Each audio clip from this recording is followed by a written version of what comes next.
بسم الله الرحمن الرحيم الحمد لله رب العالمين والصلاة والسلام على سيدنا محمد وعلى آله وأصحابه وأزواجه وذريته أجمعين. اللهم ربنا أرنا الحق حقا وارزقنا اتباعه وأرنا الباطل باطلا وارزقنا اجتنابه.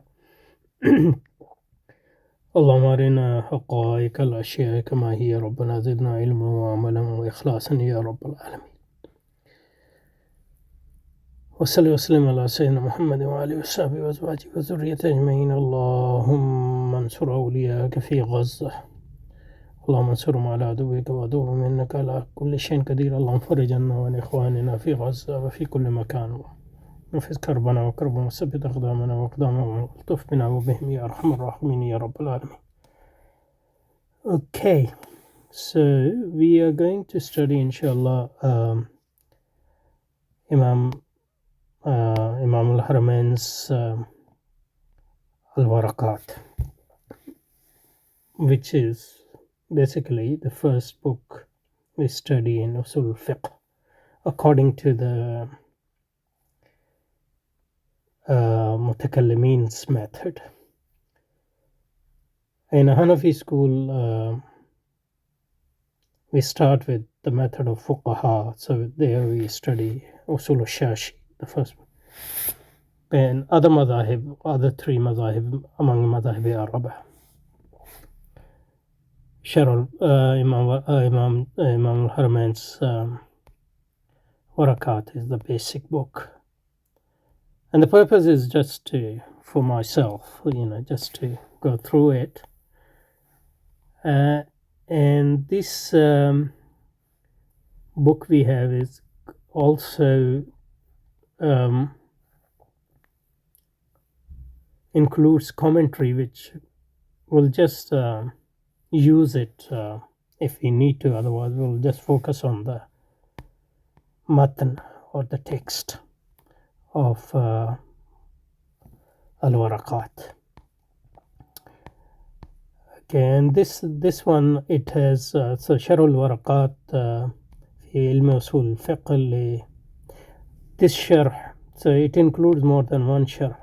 Actually, the sharh is, the commentary is by Imam Mahalli, with the Shafi usuli scholar, and the book is by the actual book is by Imam al-Haramain, Abdul Malik bin Yusuf Muhammad al-Yuani al-Shafi. He is known as Imam al-Haramain. He is Imam Ghazali's teacher.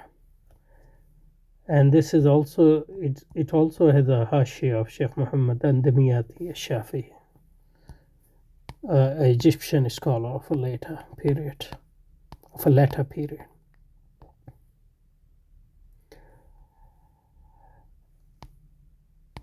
This one is from the publisher, so we don't need to read that. So Imam Haramain's Bismillah ar-Rahman ar-Rahim. So start with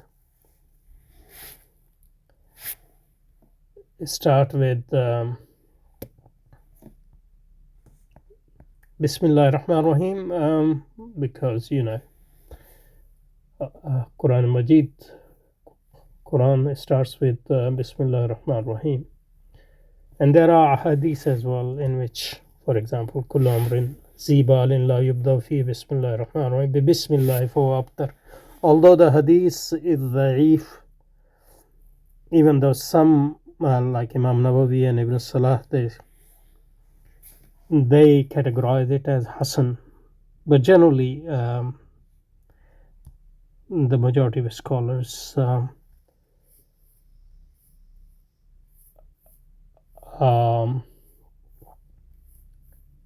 don't mind acting on a da'if hadith if it is what we call fadail a'mal. So أما بعد فهذه ورقات تشتمل على معرفة فصول من أصول الفقه، وذلك مؤلف من جزئين مفردين، فالأصل ما يبنى عليه غيره والفرع ما يبنى على غيره، والفقه معرفة الأحكام الشرعية التي طريقها الاجتهاد. So is saying these are few pages I've written about the usul al-Fiqh, the science of usul al-Fiqh. And according to the tradition, then they go and first define what usul is and what fiqh is, and then they define what usul al-Fiqh as a whole means. So whenever title of any discipline is composed of two words, that it's a compound, then the convention is to go through the meaning of each word first and then define the title of the compound or the title of the discipline as a whole, what it means. Okay, so we'll cover this today, inshallah. So let's start. So the first one, so هذه ورقات. ورقات mean, ورقات is the plural of ورقة.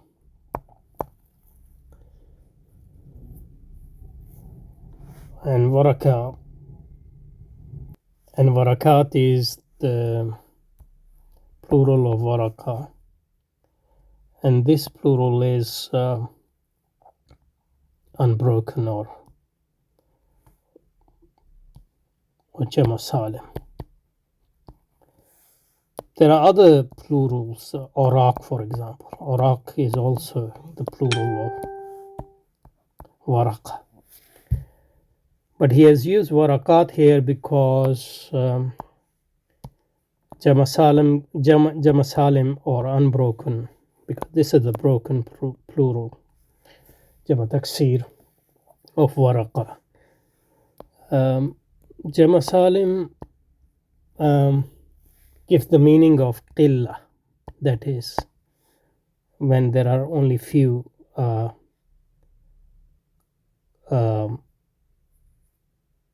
items of that thing, and then you use more than not jama salim. So jama salim gives the meaning of a qilla. So when he say waraqat, so it means a few pages. So it's not a huge book. So waraqa is a page. And then so about fadi waraqat. So waraqat, there are a few pages, and they are about a discipline called usul al-Fiqh. So let's go through what usul al-Fiqh is. So I was saying I've written these few pages about the basic discipline, the basics or the fundamentals of a discipline called usul al-Fiqh. So that's the name of that discipline.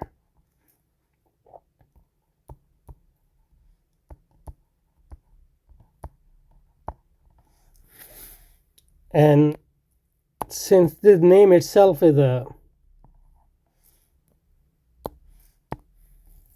murakkab, it is composed of two words, usul and fiqh. So what we normally do is define what usul is and what fiqh is. And once we have done that, then we'll get at the definition of that discipline called usul al-Fiqh. What is usul al-Fiqh? Okay, so let's start with usul. So when we talk about usul al-Fiqh, so this is called murakkab izafi.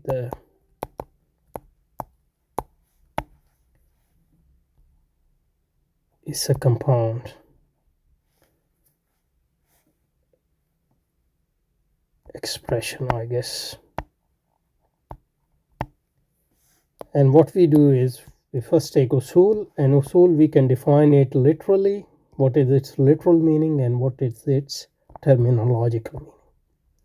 Similarly, we go on to start what's the meaning of fiqh literally and what's the meaning of fiqh terminologically, and then we define the murakkab al-izafi as a whole, which is the title for this discipline. So that's what he says here. Usul fiqh, it's made up of two parts, two words, two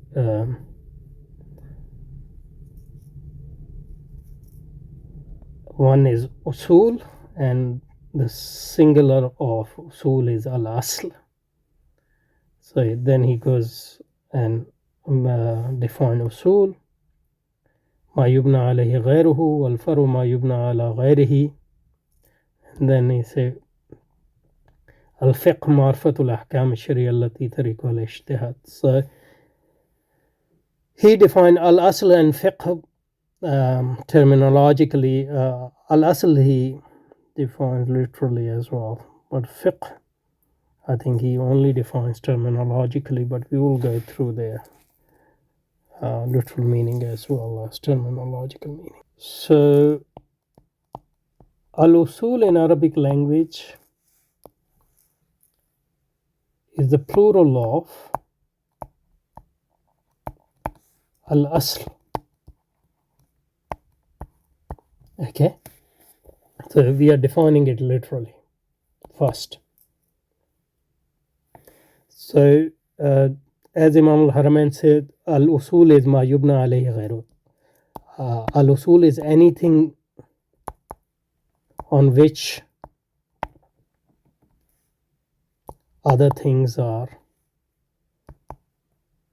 built upon. So it's sort of a foundation in a way, because on foundation you build a house. So that's one meaning of al-asl. Al-asl in Arabic is anything on which other things are built upon. Okay. From this meaning we have, for example, aslu shajara,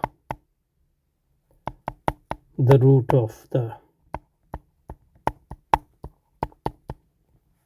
tree or a tree, because root is called al-asl in Arabic because the whole tree is built on it, or aslul bayt. So the foundation of a house is called al-asl. Okay. Now terminologically, that was the literal meaning of al-asl, but terminologically as in Islamic disciplines, terminologically al-asl is also used in various meaning. One of the terminological meaning of al-asl is ad-dalil, that is evidence. You will find that in fiqh book or even in usul al-fiqh. They would say al-aslu bara'atu zimma. No, that's the wrong example I gave. So al-aslu, evidence.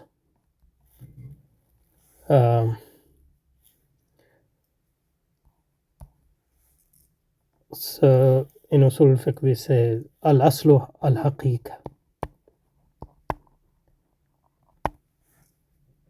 lal majas. Evidence as well as, like, by evidence I mean ar-rajih, yani meaning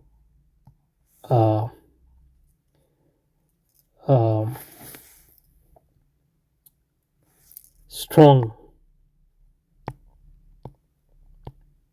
evidence or decisive evidence. So al-aslu al-haqiqa, so the basis or the rajih or the preferred evidence or the overwhelming evidence is haqiqa, not majaz. So if you want to take something in its non-literal meaning, then you have to have an extra evidence, because al-aslu al-haqiqat lal-majaz. So that's one way in which al-asl is used. Al-asl also mean terminologically al-qaida al-mustamarra, continued.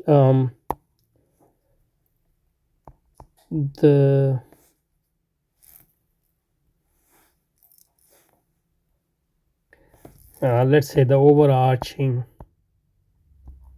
principle. So we say al-aslu bara'at of Imam. So basic principle is that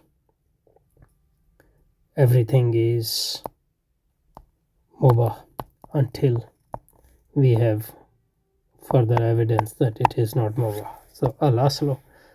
So the overarching principle is that everything is mubah, everything is permissible, unless there is evidence that it is not, for example. And the third and last terminological meaning, and we'll probably stop there for today, of al-asl is that when you use in al-qiyas analogy in usul al-Fiqh, so there are 4 elements of qiyas.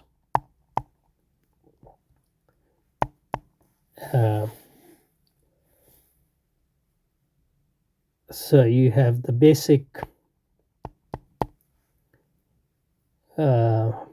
judgment, and then you have a new situation, and then you have illa or cause.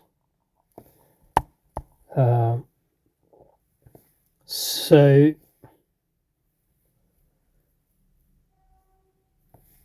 al-asl in this sense is the basic judgment.